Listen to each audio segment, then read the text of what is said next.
The details are often in the fine print, which I shall summarize for you. As evident by the myriad investigations, a cornucopia of problems plague the voting process. In 2010, the ES&S optical scanner was to blame. Just prior to the election in Johnson County, ES&S machines had anomalies, which were not reported by the vendor.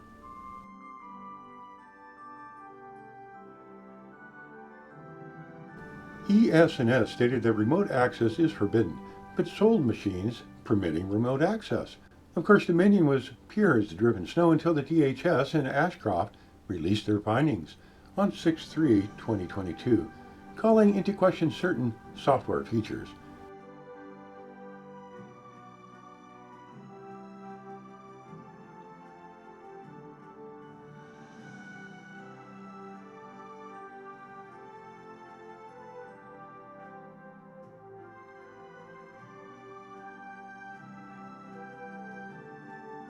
Machine malfunctions?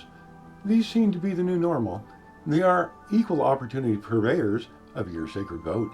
They can be in any state malfunctioning and quietly swing the outcome to an election. Simply look at Iowa, Texas, Pennsylvania, or the case studies to the lower left. These are but a few of the problems spanning 2 decades. Machine problems run the gamut.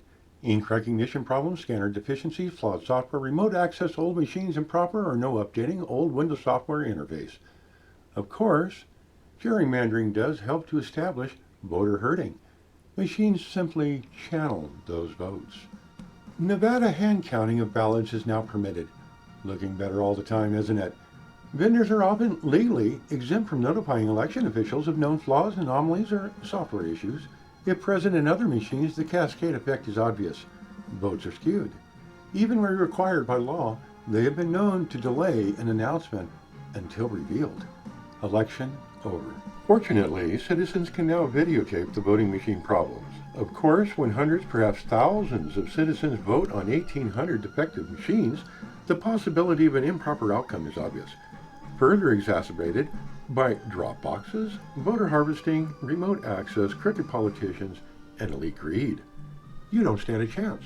Caltech and MIT estimated that 4 to 6 million votes were lost. Biased government entities and media forces also have a significant influence on election outcomes. The Durham investigation has revealed the Clintons' role in Russiagate. Fortunately, Hillary has been gracious enough to reply to the questions posed. She has a different perspective. In retrospect, this didn't turn out to be convenient at all. Hillary also wishes to clarify any concerns regarding the emails. More than 1,200 of the emails I gave them have nothing to do with the work. Hillary would like to offer you a chance to follow up on the Benghazi report. What difference at this point does it make? It appears that the New York Attorney General is the last one to know about Clinton Foundation impropriety.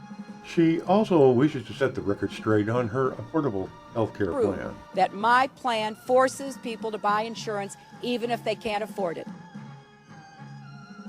We are keenly aware of mainstream media bias, and no one can deny the convenience of a pocket judge, prejudiced jury, and attorney general. On the bias scale, the New York Times and publicly supported NPR are highly ranked. The Zuckerberg announcement, made to cover his involvement with Hoover's G-Men, exposes social media's suppression of relevant evidence.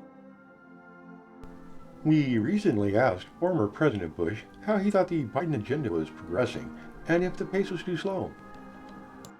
It'll take time to restore chaos. We can safely assume that the FBI, CIA, and other government entities do not like Donald Trump.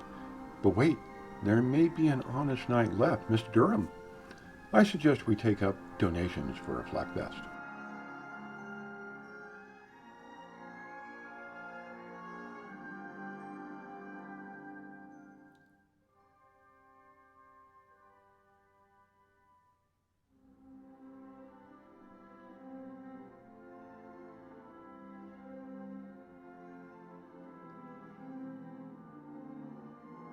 Judging from Hunter's armor's behavior, he should have been a pimp. Joey is apparently acquainted with these foreign agents seeking to exploit a corrupt president. The Secret Service email deletions were no doubt accidental, just like Hillary. Our laptop repairman can now retire overseas if an honest jury and judge can be found for the trial. Now that the puzzle pieces have been assembled, the picture is quite clear. The FBI and CIA conspired with mainstream and social media to throw the U.S. election. Vladimir Putin was being honest. Indeed, it was not Russia. The enemy is within.